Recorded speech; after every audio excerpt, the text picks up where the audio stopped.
కాలువ ద్వారా గుంతకల్ మండలంలోని చెక్ డ్యాంలకు, గుంతకల్ మండలంలోని కుంటలకు, గుంతకల్ మండలంలోని చెరువులకు, ఆ యొక్క దోనముక్కల గ్రామం నుంచి నాగసముద్రము ట్రిప్కా అంతా కూడా అంటే మల్లేరుపల్లి, పులుగుట్టుపల్లి, నెల్లగొండ, నల్లదాసులపల్లి, వెంకటాంపల్లి, చింతలాంపల్లి, నాగసముద్రము, గుర్రపాడు, అదేవిధంగా మన హిమాపురము, ఆ గ్రామాలన్నిటికీ పోయే విధంగా ఒక పథకాన్ని రైతు సంఘమే రూపకల్పన చేసింది, ప్రభుత్వం చేయలే.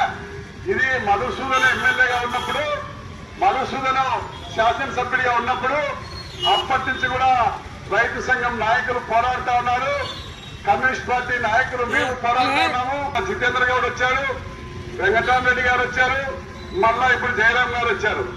వాళ్ళ ఎమ్మెల్యేలు కూడా పోరాడుతూ ఉన్నారు. పాపం వాళ్ళు కూడా ఎవరు వ్యతిరేకం కాదు. అందరూ కూడా ఈ యొక్క రాజులపాడు కాలం రావాలా, గుంతకల్ మండలంలో నాగసముద్రం ఫిర్కా పల్లెలన్నిటికీ నీళ్లు ఇవ్వాలా, పొలాలకు సాగునీరు ఇవ్వాలని అందరూ శాసనసభ్యులు కూడా ముఖ్యమంత్రి దృష్టికి కూడా తీసుకొని పోయి అడుగుతా ఉన్నారు. దానికోసమనే ముఖ్యమంత్రి గారు స్వయాన ఆయన పుట్టినరోజు 2015వ సంవత్సరము ఏప్రిల్ నెల 20వ తారీఖున పామిడికి వచ్చినాడు. పామిడికి వస్తే ఆ రోజు రైతు సంఘం నాయకులు కోరిక మేరకు, కమ్యూనిస్ట్ పార్టీ నాయకుల కోరిక మేరకు, జితేంద్ర గౌడ్ గారు కృషి వల్ల చంద్రబాబు నాయుడు గారు కూడా ఆ రోజు బహిరంగ సభలో చెప్పాడు, అయ్యా ఇది నా పుట్టినరోజు కానుకగా చెప్తా ఉన్నా, మీ యొక్క రాగులపాడు కాలువను పూర్తి చేస్తా, గుంతకల్ మండలంలోని గ్రామాలన్నిటికీ కూడా మీరు అడిగినట్లు నీళ్లు అందిస్తామని చెప్పాలని ఆయన చెప్పడం జరిగింది. దాని తర్వాత ఆ ప్రభుత్వము అనివార్య కారణాల వల్ల దిగిపోయి మళ్ళా జగన్మోహన్ రెడ్డి గారు అధికారంలోకి వచ్చినారు. జగన్మోహన్ రెడ్డి గారు అధికారంలోకి వస్తే అప్పుడు వెంకటరామరెడ్డి గారు కూడా ఎమ్మెల్యేగా ఉంటే ఆయన కూడా ముఖ్యమంత్రి జగన్మోహన్ రెడ్డి గారితో చెప్పి ఆయన కూడా దీన్ని ఒక ఫైనాన్షియల్ అప్రూవల్ ఇప్పించి ఆఖరికి టెండర్ కూడా పిలిచి ఒక కాంట్రాక్టర్ కూడా నియామకం చేసినారు. తర్వాత వెంకటరామరెడ్డి గారికి పనులు ప్రారంభిస్తారని 1000 మందితో పోయి పాపం భూమి పూజ కూడా చేసినారు. రైతులందరినీ పిలిచినారు. ఇంకా కాలం అయిపోయింది లేని అనుకున్నాం. కానీ జగన్మోహన్ రెడ్డి గారి ప్రభుత్వంలో ఫండ్స్ రాలా, భూసేకరణ చేయాలా. ఉరవకొండ మండలంలో భూసేకరణ, వజ్రకరణ మండలంలో అవన్నీ చేస్తే అప్పుడు ఆ యొక్క పనులు ప్రారంభమవుతాయి. కాబట్టి భూసేకరణకు డబ్బులే లేదు, కాలువ పనులు చేసడానికి గుత్తేదారులకు డబ్బులే లేదు, అందువల్ల నిధులు లేవని పనులు జరగల. దాని తర్వాత ఇప్పుడు వచ్చినటువంటి ఎమ్మెల్యే జయరాం గారు కూడా కృషి చేస్తా ఉన్నాడు. ఆయన పైన కూడా రైతు సంఘం నాయకులు ఒత్తిడి పెట్టారు. మేము కమ్యూనిస్ట్ పార్టీ నాయకులు మేము ఒత్తిడి పెట్టాం. ఇది ఎట్ట తిరిగి చేస్తే గ్రామాలు సస్యశ్యామలం అవుతాయి, గ్రామాల్లో సుమారు 10,000 బోర్లు రీఛార్జ్ అవుతాయి. అదేవిధంగా అక్కడున్నటువంటి సుమారు వేలాది ఎకరాల భూమి అంతా కూడా ఈ యొక్క భూగర్భ జలాలు పెరిగి కృష్ణా జలాల ద్వారా భూమి సాగవుతుంది. దాని నుంచి చెరువుల్లో, కుంటలో తాగే నీళ్లు ఉంటాయి, అన్ని ఉంటాయి. కాబట్టి పశువులకు కూడా మేత వస్తుంది, తాగేదానికి నీళ్లు ఉంటాయని చెప్పాలని మేమంతా కూడా దానికి పోరాడినాం. తర్వాత లాస్ట్కి మొన్న అసెంబ్లీకి ముందు పయ్యావులు కేశవ్ గారిని కూడా ఆర్థిక శాఖ మంత్రిని కూడా కలిసి ఆయన్ని కూడా అడిగాం, ఆయా నిధులు ఒక 50 కోట్లు ఇస్తే ఇదంతా కూడా పూర్తి అవుతుంది.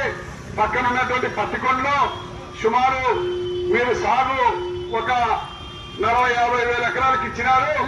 పక్కన ఉరకొండ నియోజకవర్గంలో 1 లక్ష ఎకరాలు సాగుకి నీళ్లు ఇచ్చినారు. చాలా సంతోషమే. కానీ మా గుంతకల్ నియోజకవర్గంలో ఆయకట్టుకు నీళ్లే లేదు, ఆయకట్టుకు నీళ్లు రాలే. దానికోసం ఆయకట్టుకు నీళ్లు కావాలంటే కృష్ణా జలాలు మా కనీసం రాజకొచ్చేరావు దగ్గర ఏ విధంగా అయితే తూము పెట్టినారో అదేవిధంగా ఇక్కడ కూడా రాగులపాడు దగ్గర కూడా తూము పెట్టి కాలువ తప్పి నీళ్లు ఇవ్వాలని చెప్పాలని మేము డిమాండ్ చేయడం జరిగింది. ఆయన కూడా న్యాయమైనటువంటి డిమాండ్ పరిష్కారం చేయాలని ప్రభుత్వానికి శిరస్సు వంచి నమస్కరించి అడుగుతా ఉన్నాం. లేదంటే అవసరమైతే రైతులంతా కూడా ఈ అసెంబ్లీ సమావేశాలు ముగిసేలోపే అవసరమైతే ముఖ్యమంత్రి చంద్రబాబు నాయుడు గారిని కలిసేదానికి స్వయంగా ఆ యొక్క అమరావతి కానీ వచ్చేదానికి రైతులు సిద్ధంగా ఉన్నామని చెప్పాలని ప్రభుత్వానికి తెలియజేస్తా ఉన్నాం. దానికోసమని దీనికి అన్ని కూడా ఈ రోజు మాట్లాడాం. ఈరోజు ఈ యొక్క నాయకులందరితో కూడా ఈ రైతు సంఘం శిబిరంలో ఇంకా 7 రోజులు కొనసాగుతుంది. అందుకనే తెలుగుదేశం పార్టీ నాయకుల్ని కలిసి, అదేవిధంగా వైఎస్ఆర్ పార్టీ మాజీ ఎమ్మెల్యేని కలిసి, అదేవిధంగా తెలుగుదేశం పార్టీ మళ్ళీ మాజీ ఎమ్మెల్యే జిత్తారెడ్డిని, వెంకటరామరెడ్డిని, అదేవిధంగా ఎమ్మెల్యే లేడు కాబట్టి ఎమ్మెల్యే తమ్ముడు నారాయణ స్వామి, ఉద్యోగం రాజకీయాలకు అతీతంగా ఎవరిని కూడా విమర్శించకుండా, ఎవరిని కూడా ఇచ్చేయకుండా మా యొక్క కాలువ నీళ్లు కావాలని చెప్పే దాంట్లోనే ఈ యొక్క ప్రారంభం పోరాటం సాగుతుంది. దానికోసం అన్ని పార్టీల వారు రోజు ఒక నాయకుడు వచ్చి మద్దతు తెలపాలని మేము కోరుతాము. దానికోసం అందరూ వచ్చి మద్దతు తెలపాలని చెప్పి మనవి చేస్తూ, ఈ రోజు ఈ యొక్క దీక్షల ప్రారంభం రోజు వచ్చినటువంటి దోనముక్కల మల్లేనపల్లెలు చాలా ఎక్కువ మంది రావడం జరిగింది.